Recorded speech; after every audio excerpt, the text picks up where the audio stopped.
سب سے بری حرکت کون سی ہے؟ سب سے بری حرکت یہ ہوتی ہے کہ لڑکے اور لڑکیوں کا جوش و خروش سے شادیوں پہ جانا، اور پھر مووی والا آتا ہے وہ لڑکیوں کی عورتوں کی مووی بھی بناتا ہے، اور اب تو اللہ خیر کرے مووی کو ویسے ہی لوگوں نے فرض کفایہ سمجھ لیا ہے، اللہ معاف کرے، ہر آدمی نے ہاتھ میں موبائل پکڑا، اتنا ضروری کام ہے یہ؟ مووی بنتی ہے، مہندی ہوتی ہے، ناچ گانا ہوتا ہے، تماشے لگتے ہیں، پھر میں حیران ہوتا ہوں جوان لڑکیوں کے ہاتھوں میں پھول دے کے انہیں کھڑا کیا جاتا ہے کہ دولہا جب آئے تو پھول پھینکنا۔ دولہے کے ساتھ بوڑھے بوڑھے لوگ ہوتے ہیں کہ جوان لڑکے ہوتے ہیں؟ بولے تو وہ پھول کیوں لڑکیاں پھینکتی ہیں؟ لڑکیاں ساری برقعے میں ہوتی ہیں، چھپے ہوئے منہ ہوتے ہیں، تو سارا خاندان تو بیوٹی پارلر سے تیار ہو کے آیا ہوتا ہے، تو آپ تو گناہ کو آواز دے رہے ہیں۔ پتہ ہے رسم کیسے ایجاد ہوئی؟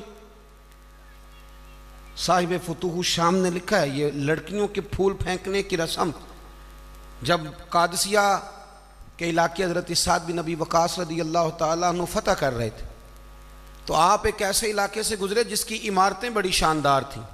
علامہ واقدی کہتے ہیں کہ دور دور سے لوگ وہ عمارتیں دیکھنے آتے تھے کہ بھئی فن تعمیر کا شاہکار ہیں یہ چیزیں۔ اس ایریے سے گزرنا تھا مسلمان فوج نے، تو عیسائیوں نے اور یہودیوں نے ایک چال چلی، انہوں نے عورتوں سے کہا خوبصورت لڑکیوں سے کہ پھول پکڑ لو، اور جب فوجی گزریں تو ان کے اوپر پھول پھینکنا، اگر 2-3 جرنل بھی تم تباہ کرنے میں کامیاب ہو گئی تو مسلمانوں کا ہم زیر کر لیں گے۔ پھول پھینکو، چھتوں پہ چڑھ گئی، اور چھتوں کی طرف نوجوانوں نے دیکھنا ویسے ہی ہے چونکہ شاہکار ہیں ہماری منازل۔ حضرت سعد بن ابی وقاص رضی اللہ تعالیٰ عنہ آگے آگے تھے، سمجھ آ رہی ہے نا میری باتوں کی؟ آگے آگے جا رہے تھے، کمان کر رہے تھے فوج کی۔ جب آپ نے دیکھا عورتیں چھتوں پہ ہیں تو حضرت سعد بن ابی وقاص شرارت سمجھ گئے، سازش سمجھ گئے۔ لوگ زہر بھی جو ہوتا ہے نا، زہر بھی دودھ میں ڈال کے دیتے ہیں، ڈائریکٹ نہیں دیتے، انہیں پتہ ہوتا ہے کہ زہر رگوں میں کیسے اتارنا ہے۔ جناب سعد بن ابی وقاص آگے آگے تھے، جب دیکھا عورتیں چھتوں پہ ہیں تو فوراً بولے، گھوڑے پہ چڑھ گئے اور فوج کی طرف توجہ کر کے کہنے لگے فوجیو تمہیں پتہ ہے نا اللہ کیا فرماتا ہے؟ رب فرماتا ہے مردوں سے کہو نظریں جھکا کے رکھیں۔ نظریں کون بھلا؟ جی مومن مرد، قرآن مجید نے حکم دیا کہ مومن مرد نظریں، اس کا مطلب ہے مرد وہ نہیں ہوتا جو اکڑ اکڑ کے چلے، مرد تو ہے ہی وہ قد اونچا ہو نظریں جھکی ہوئی ہو، مرد کہتے ہی اسے۔ مردوں سے کہو نظریں جھکا کے رکھیں۔ 10,000 فوج تھی، عورتیں پھول پھینکتی رہیں، 10,000 فوجی گزر گیا پر ایک نے بھی نظر اٹھا کے نہیں دیکھا۔ جب سارے گزر گئے تو ان عورتوں نے پلیٹیں پھینکی اور کہنے لگی او بے شرمو یہودیوں اور عیسائیوں، تم کس طرح کے لوگ ہو، اپنے مقاصد کے لیے بہو بیٹیوں کو استعمال کرتے ہو، اور یہ کتنی شان والے ہیں۔ ایک آیت سنی ہے نظریں جھکا لی ہیں، تم بھی غلط ہو، تمہارا طریقہ بھی غلط ہے۔ آج کے بعد ہم مدینے والے رسول کا کلمہ پڑھیں گے، ہم مسلمان ہوا کریں گے۔ اور ہمارے ہاں شروع انہوں نے کی تھی، اور اللہ خیر فرمائے رنگ ہم نے پکڑ لیا اس کا۔ ہمارے ہاں عورتیں پھول پھینکتی، بزرگ نہیں پھول پھینک سکتے، نوجوان نہیں پھینک سکتے۔ خدا کا خوف کرے۔ اور پھر مرد عورتوں کا اختلاط ہوتا ہے، اور پھر اس سے آگے شادی کے بے پناہ خرچے، بے پناہ قرضہ اٹھا کے شادیاں کرتے ہیں۔ نکاح میں تو 2 آدمی جائیں گے، 2 جوڑے جائیں گے، اور میں آپ کو ایک شرعی حکم بتاتا ہوں، آپ کا سگا بھائی ادھر دیکھو میری طرف، سگا بھائی اپنے بیٹے کی شادی پہ اگر آپ کو نہ بلائے تو اس سے ناراض ہونا جائز نہیں۔ تسی تے میرے نال بھی ہو گیا۔ او بھائی سگا بھائی بھی اگر اپنے بیٹے کی شادی پہ نہ بلائے تو اس کی مرضی ہے، نہ بلائے چاہے نہ بلائے، اس سے ناراض ہونا جائز۔ تو آپ کو تو منگنی میں نہ بلائیں تو ناراض ہو جاتے۔ اور اگر کوئی کارڈ بھیج دے نا صرف ولیمے کا، کہنے نے ولیمے تے بھی وہی جان گئے جڑے جانج نال گئے سن، اسی صرف ولیمے تے، بھئی فرض ہے آپ کا جانا، ہاں حضور نے حکم دیا ہے کہ ولیمے کی دعوت دے تو ضرور جایا کرو، لیکن اس کے اتنے زیادہ خرچے ہم نے کر دیے۔ ہمارے بچے، اب ناراض نہ ہونا، گناہ اس لیے عام ہو گیا کہ ہم نے نکاح مشکل کر دیا، نکاح مشکل ہو گیا۔ اگر ہم اس کے اخراجات کم کریں، میں شادیاں دیکھتا ہوں مجھے لگتا ہے اتنے پیسوں میں 6 شادیاں ہو سکتی ہیں۔ قرضہ اٹھا کے شادی کر لی، 15 دن نہیں گزرتے تو پیسے لینے والا آ جاتا ہے، وہ کہتا ہے میرے تو رکھنا پہلے.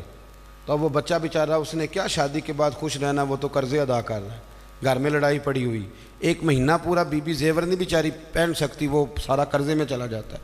غلط کام کرتے ہیں ہم. سنو، حضرت عبد الرحمن ابن عوف رضی اللہ تعالیٰ، صحابہ میں سب سے امیر آدمی، سب سے امیر.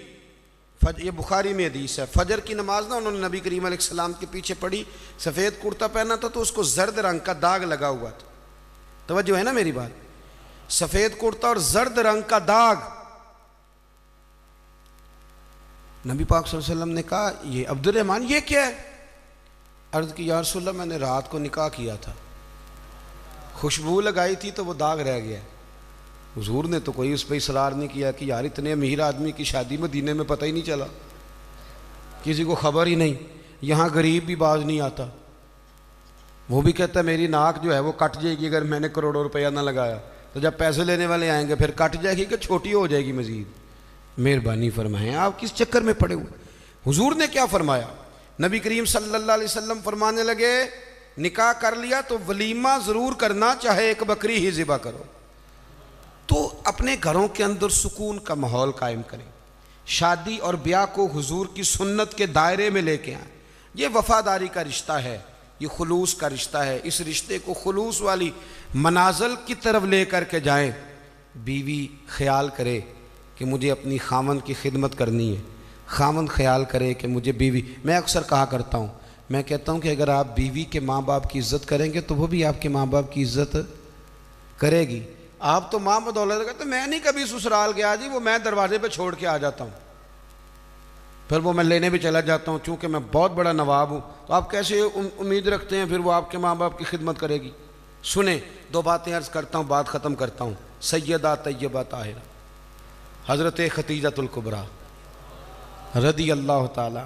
جب آدمی امیر ہو نا، غریب ہو جائے تو اس کے لیے بڑی مشکلات ہوتی.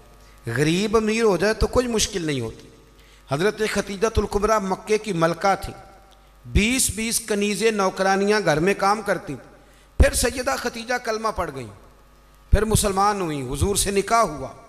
اگرچہ حضور نے اعلان نبوت بعد میں کیا، لیکن حضرت ختیجۃ الکبریٰ رضی اللہ تعالیٰ عنہ کہتے ہیں میں تو اسی وقت ایک کلمے کا معنی جو میں نے بیان کیا یہی سمجھ لیں، میں تو اسی وقت ہی سمجھ گئی تھی جب میرے غلام نے آ کے بتایا کہ بادل کے ٹکڑے سایہ کرتے ہیں، درخت ان پہ جھکتے ہیں. فرماتے ہیں میں تو اسی وقت ہی محبوب کی غلامی میں آ گئی.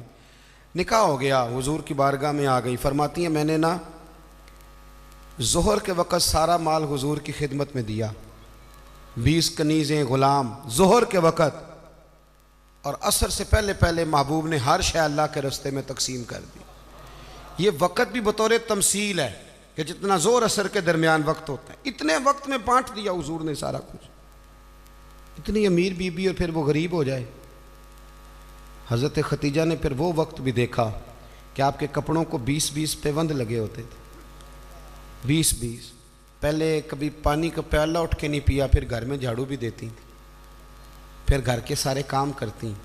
ایک دن نا مسند امام احمد میں موجود ہے، کھانا پکا کے نا حضرت ختیجۃ الکبریٰ کھانا پکا کے باورچی خانے سے نکلی تو کپڑے سارے پیوند سے بھرے ہوئے، پاؤں مبارک پر بھی گھر کے کام کاج کی وجہ سے بہت ساری چیزیں لگی ہوئی، پیر چوم رہی ہیں بہت ساری چیزیں.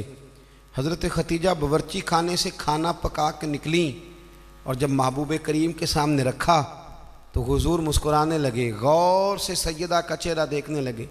یا رسول اللہ کیا ہوا؟ تو محبوب فرمانے لگے ختیجہ آپ کے آنے سے پہلے جبریل آ گئے اور وہ عرض کر رہے تھے یا رسول اللہ ختیجہ کھانا لے کے آ رہی ہے، اور جب وہ آ جائے تو اسے اس کے رب کا سلام کہہ دیجئے گا. اگر خاتون اپنے خاوند کی خدمت کرے، اگر وہ یہ ذوق بنائے، یہ مزاج. اب تصویر کا بالکل دوسرا رخ بھی دیکھیں، یہ کنز المال میں یہ بھی حدیث ہے، اور حدیث کی راوی سیدہ عائشہ صدیقہ. بس بات ختم کرنے لگا ہوں. سیدہ عائشہ صدیقہ کہتی ہیں دوپہر کو حضور آرام کرتے تھے، کھانے کے بعد لوگ ملنے نہیں آتے تھے. پر ایک دن نا ایک بوڑھی اماں آ گئی، اس نے جب دروازے کے سامنے آ کے وہ بولی تو حضور جلدی سے اٹھے، خود دروازہ کھولا، کھانا کھلایا، کھجوریں دی، سرکہ دیا، پیار کیا، محبت فرمائی. حضرت عائشہ صدیقہ رضی اللہ تعالیٰ عنہ کہتی ہیں یہ میں نے انفرادی رنگ دیکھا، باقی ہر ایک سے شفقت کرتے تھے، پر یہاں میں نے حضور کا انداز جداگانہ دیکھا۔ جب جانے لگی تو حضور نے تحائف بھی دیے۔ میرے دل میں خیال آیا حضور اب جائیں گے، رات کو واپس آئیں گے تو پوچھوں گی کہ یہ اماں کون ہے، لیکن محبوب تو لیٹ گئے۔ کہتے میں قریب گئی، قدموں میں بیٹھی، میں نے کہا یا رسول اللہ یہ کون تھی خاتون، آپ نے بڑا ہی پیار کیا۔ تو کہتی ہیں حضور اٹھ کے بیٹھے تو آنکھوں میں آنسو تھے۔ میں نے کہا یا رسول اللہ کیا ہوا؟ تو محبوب فرمانے لگے عائشہ یہ نا میری پہلی زوجہ سیدہ ختیجہ کی سہیلی تھی، یہ جب ہم مکے میں رہتے تھے تو یہ آیا کرتی تھی، ختیجہ کھانا بھی کھلاتی تھی، پیار بھی کرتی تھی، تحفے بھی دیتی تھی۔ آج جب یہ لوٹ کے دوبارہ آئی ہے تو ختیجہ کی یادیں تازہ ہو گئی، میں نے اسی طرح وقت دیا ہے، کھانا کھلایا ہے، تحائف دیے ہیں، اور حدیث کا آخری جملہ حسن العہد من الایمان۔ محبوب فرمانے لگے وعدے، عہد اور رشتے اچھے طریقے سے نبھانا یہ بھی ایمان کا حصہ ہے، تعلقات اچھے طریقے سے نبھانا یہ بھی ایمان ہے۔ بہت فکر کے ساتھ شریعت کے دائرے کے اندر رہ کے نکاح کیا جائے۔ دیکھیں کسی کے دیندار ہونے کا پتہ ہی تب چلتا ہے جب اس کے گھر میں کسی کی شادی ہوتی ہے، محفل میں تو سارے نیک ہوتے ہیں، تبھی تو پتہ چلتا ہے کہ اب اس کا دین سے کتنا رشتہ ہے۔ شریعت کے دائرے میں رہیں، نکاح کو آسان کریں۔ پھر اگلی جو بات ہے وہ یہ ہے کہ محبوب کریم کی شریعت اور سنت کے مطابق ہمارے ہاں طلاقیں بہت زیادہ ہو رہی ہیں۔ اس کی بنیادی وجہ یہ ہے کہ ہم طلاق کے مسائل نہیں سیکھتے، اس کی ہمیں ضرورت ہے۔ جب آپ شادی کریں حیض و نفاس کے، طلاق کے مسائل، ان چیزوں کو سیکھ لیں تاکہ بعد میں کوئی دشواری نہ ہو۔ بعد میں پوچھنے آتے ہیں کہ مولانا اب یہ کر لیا ہے تو اب کیا کروں، تو میں کہتا ہوں یہ کبھی تھوڑا سا کسی مولانا سے پہلے بھی رابطہ رکھ لیتے نا، اتنے فضول خرچے ہوتے ہیں۔ اور جب نکاح میں حق مہر کی باری آتی ہے نا تو کہتے ہیں شرعی رکھ لو، میں نے کہا باقی سارے کام غیر شرعی، اور حق مہر شرعی۔ حق مہر شرعی یہ ہے کہ جتنا لڑکا دے سکے۔ ایک صحابی نے اپنی بیوی کو حق مہر میں پورا باغ بھی دیا تھا، جتنا یہ کوئی نہیں ہے 32.5 روپے پتہ نہیں کہاں سے نکل آئے ہیں، کوئی ان کا تعلق نہیں ہے، جتنا خامد حق مہر حیثیت ہو اتنا دے۔ اور مولا علی شیر خدا رضی اللہ تعالیٰ عنہ فرمایا کرتے تھے جس کو دائمی بخار ہو اترے نہ، کسی بیوی کے پاس اگر حق مہر کے پیسے پڑے ہوں تو برکت والے ہوتے ہیں، ان سے پیسے لے کے، چاہے بعض علماء کہتے ہیں اس کا یہ معنی بھی کر لو کہ اپنی جیب سے دے دے، حق مہر والے متبرک ہیں وہ لے کہتے تھے ان پیسوں کا شہد خرید کے پیو، پرانے سے پرانے بخار میں بھی اللہ شفا عطا کر دے گا، اس لیے کہ وہ برکت والے پیسے ہیں۔ میں دعا کرتا ہوں اللہ ہماری اس عزیز پہ کروڑوں رحمتیں فرمائے، اللہ کریم ان کی زندگی کے سارے معاملات میں آسانی فرمائے۔ آپ کی محفل اگر جاری رہے گی بڑی اچھی بات ہے، محفلیں تو سرکار کی ہیں۔ حضور علیہ السلام دنیا میں تشریف لائے ہیں تو یہ ایک انقلاب ہے، محبوب نے انقلاب برپا کیا۔ ایکو اس کی کم کر دیں تھوڑی۔ حضور علیہ السلام انقلاب لے کے آئے ہیں اور دنیا کو تبدیل کرنے آئے۔ نبی پاک صلی اللہ علیہ وسلم دنیا میں عادات کو بدلنے آئے۔ حضور نے لوگوں کی فکر کو بدلا، سوچ کو بدلا، نظریے کو بدلا، افکار کو بدلا، اور محبوب پاک صلی اللہ علیہ وسلم نے اپنی تعلیمات واضح کر کے لوگوں کے درمیان رکھیں، اور باقی جتنے مذاہب تھے ان سے علیحدہ تعلیمات ہیں نبی پاک علیہ السلام۔ ذرا توجہ فرمائیے گا میری بات پر۔ حضور علیہ السلام نے فرمایا کہ اہل یہود جو ہیں وہ بغیر ٹوپی کے پگڑی باندھتے، ٹوپی کے بغیر، تم نے ان کی مخالفت کرنی ہے، تم نے ٹوپی پر امامہ باندھنا ہے، اس لیے کہ ہماری علیحدہ تہذیب ہے، ہمارا دیا ہوا دستور۔ اب تو لوگوں نے تسلب کا نام تعصب رکھ دیا ہے، اگر کوئی عقیدے پہ مضبوط ہوتا ہے تو کہتے بڑا متعصب ہے۔ او بھائی تسلب تو بڑا ضروری ہے، یا ایھا الذین آمنوا ادخلوا فی السلم کافہ، اے ایمان والو پورے دین میں داخل ہو جاؤ۔ تسلب تو حسن ہے دین کا۔ نبی پاک صلی اللہ علیہ وسلم نے فرمایا کہ یہودی مونچھیں بڑی کرتے اور داڑیاں چھوٹی رکھتے ہیں، تم اس طرح کرو، مونچھیں پست کرو، داڑیاں بڑھاؤ، ان کی مخالفت کرنی ہے۔ کیا کرنا ہے؟ اب مسلمان کی موج ہے نا، مونچھیں بڑی رکھتا ہے، داڑھی چھوٹی رکھتا ہے، بلکہ اب تو پیر آ گئے ہیں مارکیٹ میں جن کے بال بڑے ہیں داڑھی چھوٹی ہے، جی موج ہے نا جی، طریقت لوگوں نے اپنی مرضی کا نام رکھ لیا ہے۔ یاد رکھیں عزیزو، نبی پاک صلی اللہ علیہ وسلم انقلاب لانے آئے اور حضور علیہ السلام نے تہذیب متعارف کرائی، تمدن متعارف کرایا، اور جو رنگ حضور نے صحابہ کو دیا میرے محبوب کے غلاموں نے اسے قبول بھی فرمایا۔ اللہ کریم نے فرمایا کما ارسلنا فیکم رسولا منکم، جیسا کہ ہم نے تمہیں میں سے تمہیں رسول دیا، یتلو علیکم آیاتنا، وہ تم پر ہماری آیتوں کو تلاوت کریں گے، ویزکیکم، اور تمہیں پاک کر دیں گے۔ خود محبوب پاک علیہ السلام نے فرمایا ہے کہ میں ایک استاد بن کے آیا ہوں، میں تربیت کرنے آیا ہوں، تبدیلی کرنے آیا ہوں۔ جب کوئی بندہ مسلمان ہوتا ہے نا، وہ بدل جاتا ہے، اس کے اخلاق، کردار، افعال وہ بدل جاتے ہیں۔ اگر تبدیلی نہیں نہ آتی، ایک بندے نے جا کے کہا میں فلاں آدمی کا مرید ہو گیا ہوں، تو اگر اس میں تبدیلی کوئی نہیں آئی، اسی طرح جھوٹ بولتا ہے، اسی طرح دھوکہ دیتا ہے، اسی طرح مشکوک پیسہ بھی رکھ لیتا ہے، اگر تبدیلی کوئی نہیں آئے تو پھر لوگ اس سے پوچھتے ہیں کہ تجھے وہاں جانے کا کیا فائدہ ہوا اگر تو بدلا ہی نہیں۔ نبی پاک صلی اللہ علیہ وسلم دنیا کو تبدیل کرنے آئے، حضور نے بدل دیا۔ ایک صحابی حضرت جریر بن عبداللہ رضی اللہ تعالیٰ عنہ، وہ کہتے میں تجارت کرتا تھا، ہم اپنی زبان میں بیوپاری کہتے ہیں، کہتے میں گاؤں سے خریدتا تھا جانور اور شہروں میں لا کے بیچا کرتا تھا۔ توجہ ہے میرے بھائیوں کی میری بات؟ کہتے یہ میری ڈیوٹی تھی، یہ میں کام کرتا تھا۔ جس دن میں محبوب پاک صلی اللہ تعالیٰ علیہ وسلم کا کلمہ پڑھنے کے لیے حاضر ہوا تو میں نے محبوب علیہ السلام سے عرض کی حضور کو نصیحت کر دیں، مہربانی فرمائیں، پیسے آپ جیبوں میں رکھیں، اللہ آپ کو جزائے خیر دے۔ اس سے تھوڑی سی خرابی پیدا ہوتی ہے میرے ذہن کے مطابق، نذرانہ سنت ہے، میں حرام نہیں کہتا، لیکن یہ برسری اسٹیج پھر غریب آدمی پریشان ہوتا ہے، کہنا میرے کو دتھی ہوندی تو میں بھی ذرا آگے بہندا، اور نوٹوں والوں کی پھر محفل میں بھی قدر زیادہ ہونے لگتی ہے۔ تو اللہ تعالیٰ آپ کو جزائے خیر دے۔ دوران محفل یہ کام نہ کیا کریں، نعت خواں کو، قاری کو، عالم کو آپ نذرانہ ضرور دیں، کوئی حرج نہیں ہے، لیکن دوران محفل یہ کام نہ کریں، اس میں استحصال ہوتا ہے، اور پھر دولت ذرا پیاری بھی ہوتی ہے نا، پر جڑا نہیں دے گا انہوں میں کوراں گا، انہوں نہیں سی پتا میں محفل تے جانا ہے، لے کی کوئی شے نہیں آیا کرو۔ تو اس ماحول کو صحیح کریں، ویسے بھی تھوڑی سنجیدگی رہتی ہے اس بات میں۔ اللہ آپ کو بہت ساری جزا عطا فرمائے۔ میری بات پہ توجہ فرمائیے گا۔ حضرت جریر بن عبداللہ رضی اللہ تعالیٰ عنہ فرماتے ہیں میں چھوٹی سی تجارت کرتا تھا، کاروبار۔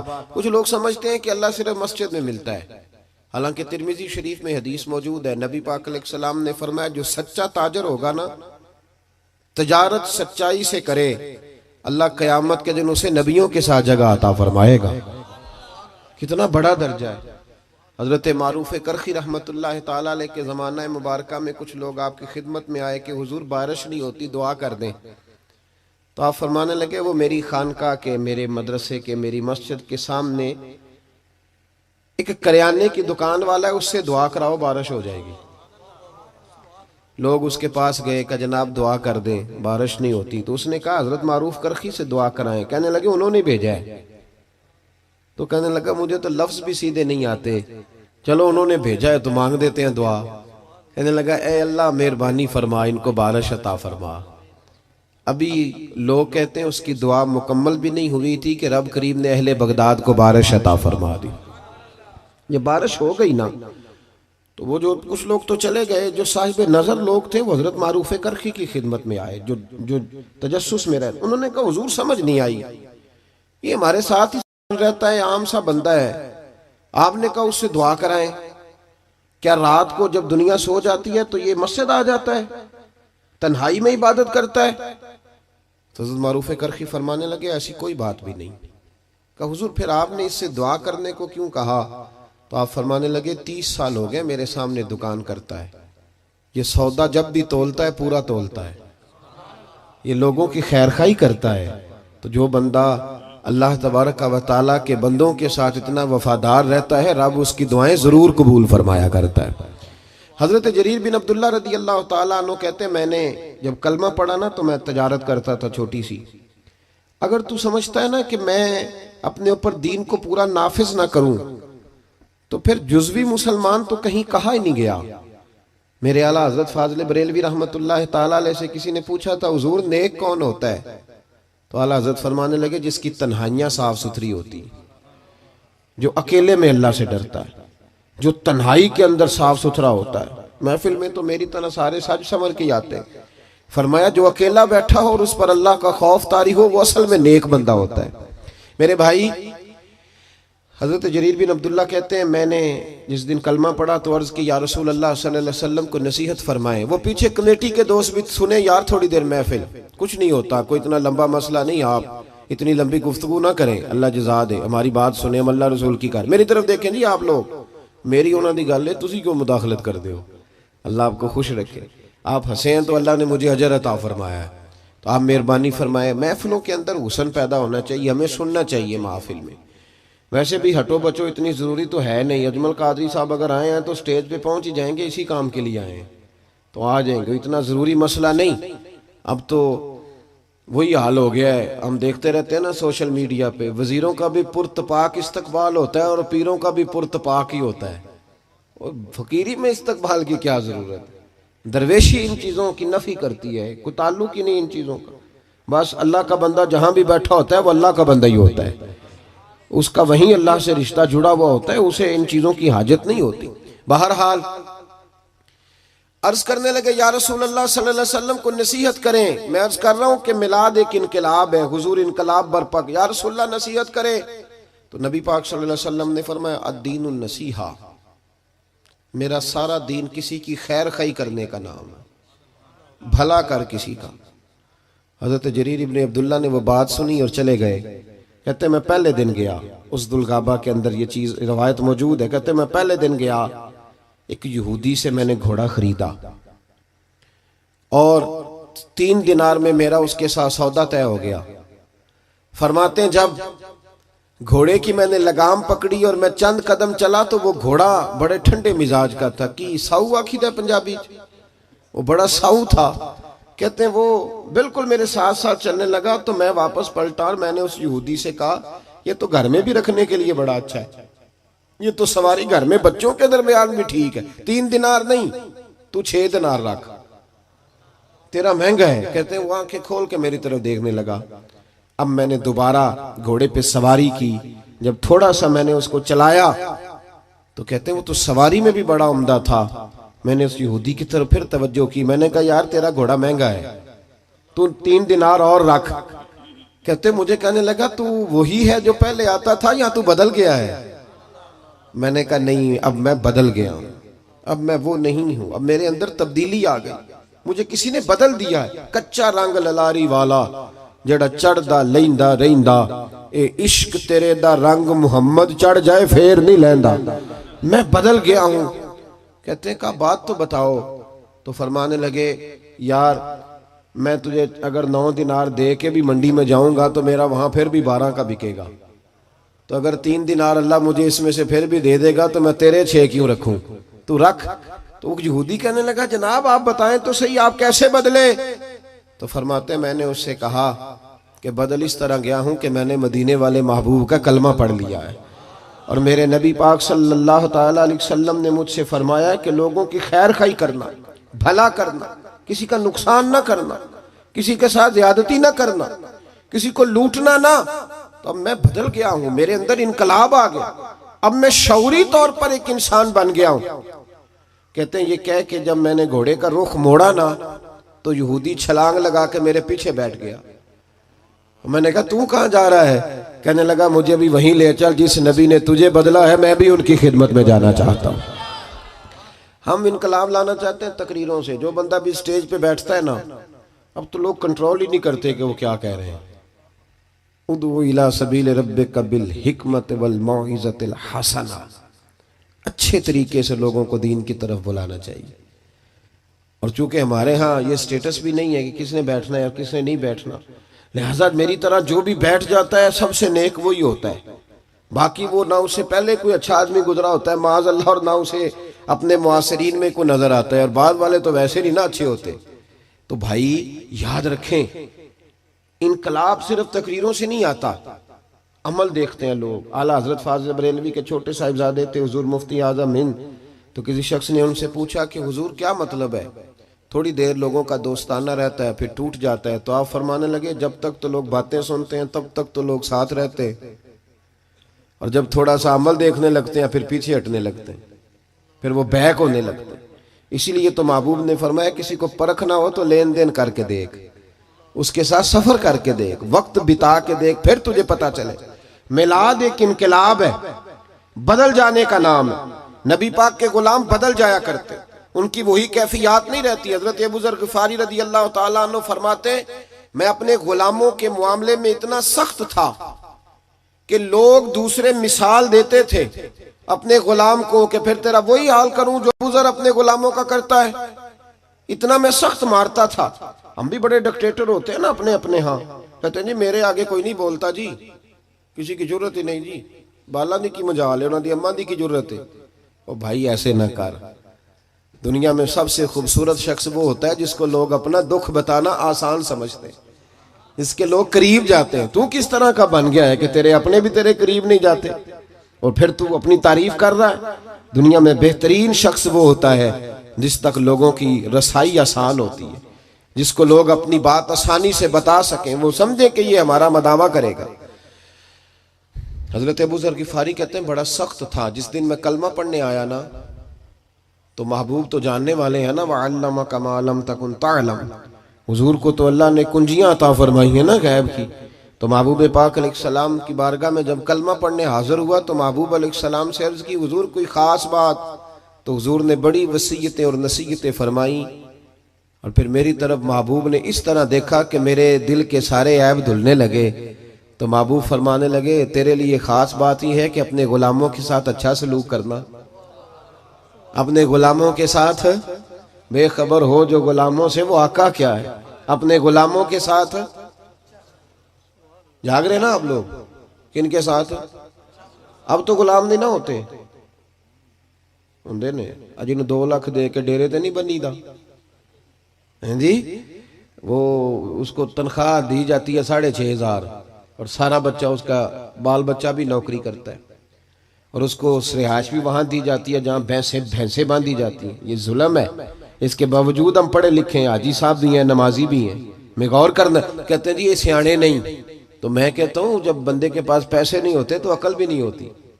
جیدے گھر دانے او دے کملے بھی سیانے، میری غربت نے کیا مجھ کو زمانے میں بدنام، تیری دولت نے تیرے عیب چھپا رکھے۔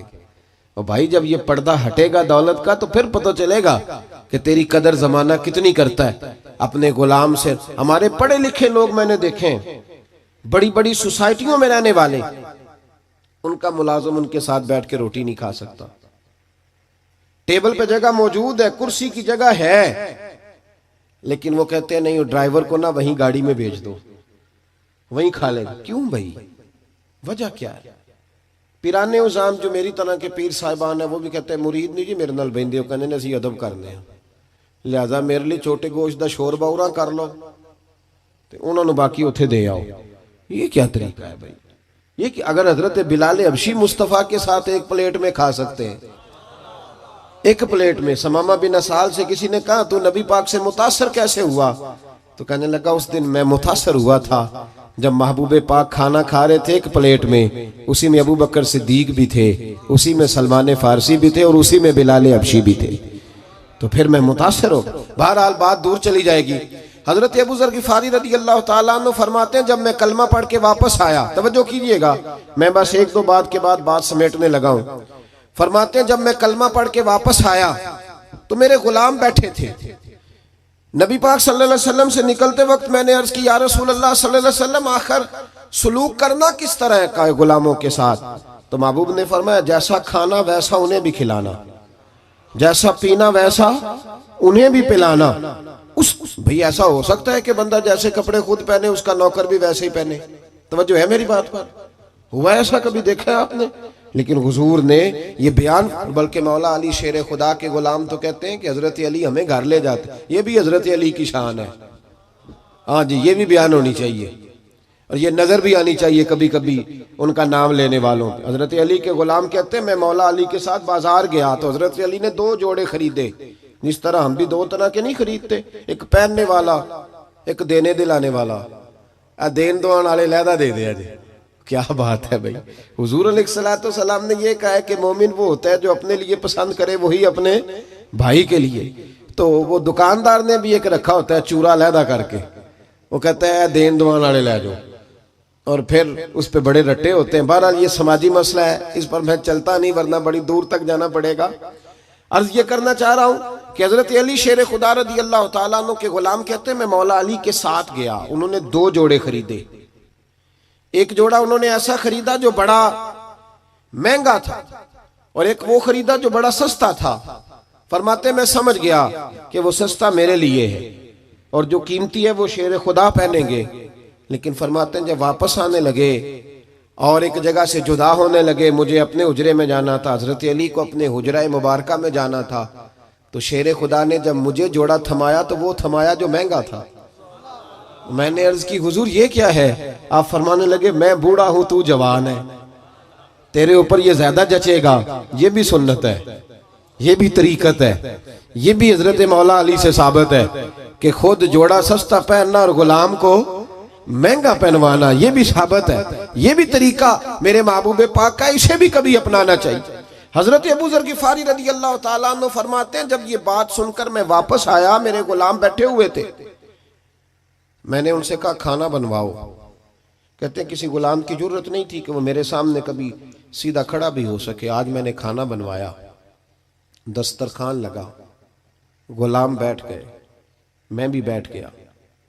فرماتے ہیں جب ان سب کو بٹھا کے میں اپنے ساتھ کھانا کھلانے لگا تو وہ روٹی اٹھاتے تو ان کے ہاتھ کانپتے، وہ ڈرتے. میں نے کہا ڈرتے کیوں ہو؟ وہ کہنے لگے حضور آپ تو بڑے سخت ہیں، تو ساتھ بٹھا کے روٹی. تو حضرت ابو ذر غفاری رو پڑے، فرمانے لگے سخت پہلے تھا اب سخت نہیں ہوں. غلام کہنے لگے کیوں؟ فرمانے لگے اب رحمت للعالمین نبی کا کلمہ پڑھ لیا ہے، اب وہ سختی نکل گئی ہے. ہماری بھی سختی ہے غریبوں کے حق میں، امیروں کے حق میں نہیں ہے. غصہ بڑا سمجھدار ہے، بڑا سیانا ہے، ماڑے پہ آتا ہے، تگڑے پہ بالکل نہیں آتا، بڑا عقل مند ہے، دانا قسم کا غصہ ہے. تو بھائی میلاد ایک انقلاب. حضرت عمر فاروق رضی اللہ تعالیٰ عنہ کے ایک لونڈی ہیں، وہ کہتی ہیں جب میں نے کلمہ پڑھا اور فاروق اعظم کو پتہ چلا تو مجھے الٹا لٹکا کے مارتے تھے. عمر سخت گیر آدمی، اور اتنا مارتے تھے کہ تھک جاتے تو پانی منگواتے. لیکن وہی عمر ہیں جب کلمہ پڑھ گئے تو انقلاب آ گیا، پھر وہ بدل گئے. اگر تو بدلا ہی نہیں. اور یاد رکھیں جو لوگ صرف کال کے ہوتے ہیں نا، صرف باتوں کے حد تک، ان کا اپنا ضمیر بھی مطمئن نہیں ہوتا. 2 کشتیوں کا مسافر خود بھی بے چین رہتا ہے. جب انسان عمل کرنا شروع کر دیتا ہے تو سب سے پہلی نعمت اللہ اسے دیتا ہے کہ اس کے دل کو سکون عطا فرماتا ہے. وہ شخص سب سے پہلے خود ٹھنڈا ہوتا ہے، اس کی روح ٹھنڈی ہوتی ہے. حضرت عمر فاروق رضی اللہ تعالیٰ عنہ ایک وہ زمانہ تھا، اور جب کلمہ پڑھا تو پھر ایک اور زمانہ آیا جس کو صاحب طبقات نے لکھا ہے حضرت عمر دور خلافت ہے، امیر المومنین ہے، ڈنکا بجتا ہے، زمین کو درہ مارے تو پانی واپس کرتی ہے. حضرت عمر کے نام کا نعرہ لگتا ہے تو کیسر و کسرا کانپ جاتے، دبدبا ہے، تن تنا ہے. لیکن وہی عمر ہیں، چہرے پہ نقاب ڈال کے ایک دروازے کے آگے سے گزرے ہیں تو ایک بوڑھی اماں پریشان بیٹھی ہے. غلام سے کہتے ہیں اماں پریشان لگتی ہے. اس نے کہا حضور پوچھ لیں. کہ اماں اجازت دو تو اندر آ جاؤں. اماں کہنے لگی جاؤ اپنا کام کرو. کہ نہیں مہربانی کرو. عمر نے منت کی، گزارش کی، اندر تشریف لائے. اماں پریشان ہو؟ تو بوڑھی اماں بول پڑی، کہنے لگی بڑا شکوہ ہے عمر سے، میں بوڑھی بھی ہوں، بیوہ بھی ہوں، بے اولاد بھی ہوں، 25 دینار قرضہ چڑھ گیا، 3 دن سے بھوکی ہوں. عمر نے میرا حال نہیں پوچھا. سیدنا فاروق اعظم رضی اللہ تعالیٰ عنہ فرمانے لگے اماں عمر کو کیا پتا تو اس حال میں ہے. تو مدینے کی وہ بوڑھی امت کو بتاتی ہے کہ جمہوریت کیا ہوتی ہے، وہ بول کے بتاتی ہے کہ جمہوریت کیا ہوتی ہے. وہ بوڑھی اماں کہنے لگی کیا کہا تم نے عمر کو خبر نہیں؟ تو جاؤ میرا پیغام دو عمر کو جا کے کہ حکومت چھوڑ دے، اس کے حوالے کرے جو خبر رکھ سکتا ہے. نہ ادھر ادھر کی تو بات کر، یہ بتا کہ قافلہ کیوں لٹا، مجھے رہزنوں سے غرض نہیں، تیری رہبری کا سوال ہے. تو بتا تو کہاں تھا، کیسے ہو گیا؟ جو سربراہ ہوگا اسے جواب دینا ہوگا. آپ کے غلام کہتے ہیں میں نے عمر کو کبھی اتنا پریشان نہیں دیکھا جتنا میں نے عمر کو اس دن دیکھا. دوڑے گئے اور 25 دینار بھی لائے، تازہ پکا کھانا بھی لائے، اور اپنے کندھوں پر راشن کی بوری بھی رکھ کے لائے. اس اماں کے سامنے 25 دینار بھی رکھے، کھانا بھی رکھا. اماں چارپائی پہ تھی اور عمر زمین پہ بیٹھ گئے اور کہنے لگے اماں چل عمر کو معاف کر دے، تیرے قرضے بھی اتر گئے، پیسے بھی. اماں دکھی تھی نا، اب تو خیر بڑی موج ہے، اب تو خانقاہی لوگوں کے پاس بھی غریب لوگ آ کے دکھ نہیں سنا سکتے. اگر وزیر سے ملنا بڑا مشکل ہے تو پیر سے ملنا بھی بڑا ہی مشکل ہے. کوئی ان غریبوں کی مداوا کدھر جائیں بیچارے، کس سے جا کے بات کریں؟ کہتے ہیں مختصر سی بات کرو، حضرت بڑے نازک مزاج ہیں، زیادہ بات نہ کرنا، سن نہیں سکتے. نہ ایسے کرو. مصطفیٰ کریم اگر سارا دن مسجد میں بیٹھ کے غریبوں کی سنتے ہیں تو بھی باہر نکل آ، کچھ فرق نہیں پڑتا. ان کے بیچ رہ، یہ کہیں تو بیچارے جا کے اپنے آنسو گرا سکے، کسی کو تو اپنے دکھ کی بات کر سکے. تڑپ رہی ہے دنیا، سسک رہے ہیں لوگ، لیکن بس جو جہاں مست ہوا ہے وہ وہاں ہو گیا. بھائی وہ اماں دکھی تھی تو رو پڑی، کہنے لگی میں عمر کو معاف نہیں کروں گی، میں تو پکا ہوا پھالوں، کسی وقت بھی گر جاؤں گی. قبر میں مصطفیٰ آئیں گے تو میں عمر کا شکوہ کروں گی، میں کہوں گی حضور اس نے میرا حال نہیں پوچھا. آپ کے غلام کہتے عمر اتنا روئے کہ میں نے کبھی روتے دیکھا ہی نہیں. او بھائی عمر منا رہے ہیں اس اماں کو، اس اماں کا 4000 ووٹ نہیں، اس اماں کی برادری کا 25,000 ووٹ نہیں، یہ آکسفورڈ یونیورسٹی کی ڈگری ہولڈر نہیں، یہ وہ والی اماں نہیں جس کے ختم پہ سارے اعلان کریں کہ مجھے بھی دیا کرتی تھی توڑا اور میرے لیے بھی اماں بڑی اچھی تھی، مجھے بھی بڑا چاہتی تھی، یہ وہ والی نہیں. تو بے آبرو بے آسرا عورت ہے، بیچاری پریشان ہے، رو رہی ہے. حضرت عمر فاروق کہنے لگے اماں چل میری خاطر عمر کو معاف کر دے. کہنے لگی جا تیری خاطر معاف کیا. فاروق اعظم فرمانے لگے لکھ کے دو.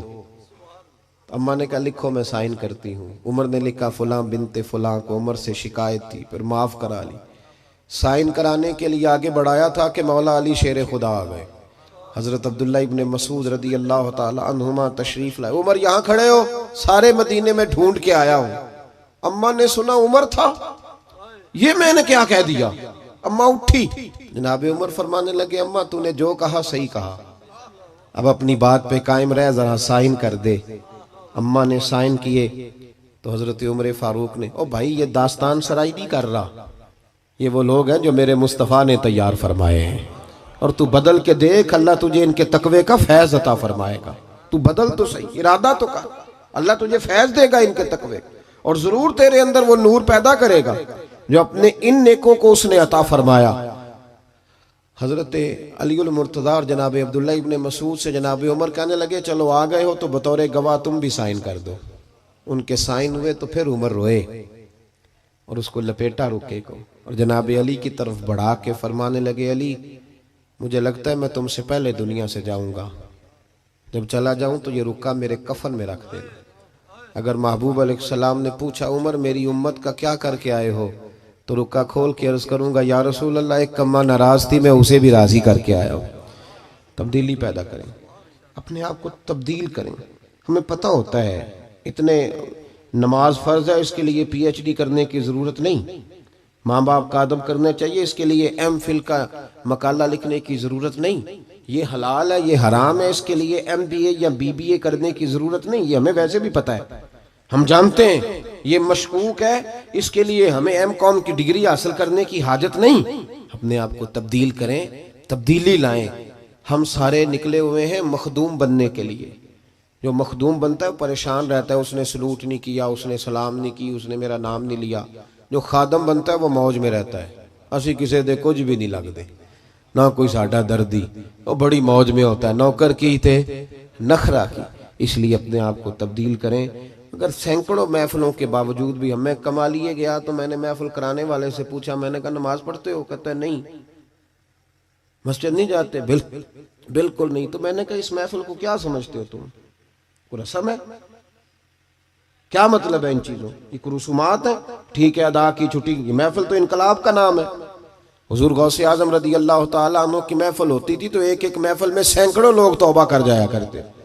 تو انقلاب ہے. تم نے کیا حاصل کیا؟ اور اگر تم نہیں حاصل نہیں کیا تو آگے تم لوگوں کو کیا دو گے؟ اس سے تبدیلی لائیں. اگر آپ بدل جائیں نا، محفل سے اٹھ کے جائیں اور کہیں میں نے داڑھی رکھ لی میں نمازی ہو گیا، تو انشاءاللہ کسی اور کے دل میں بھی شوق پیدا ہوگا کہ مجھے بھی کرانی چاہیے.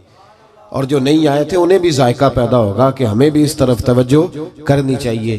اللہ سجانے والوں کو، آنے والوں کو برکات عطا فرمائے، ہمیشہ مدحت خیر الانام میں گزرے۔ دعا ہے یہ عمر درود و سلام میں گزرے۔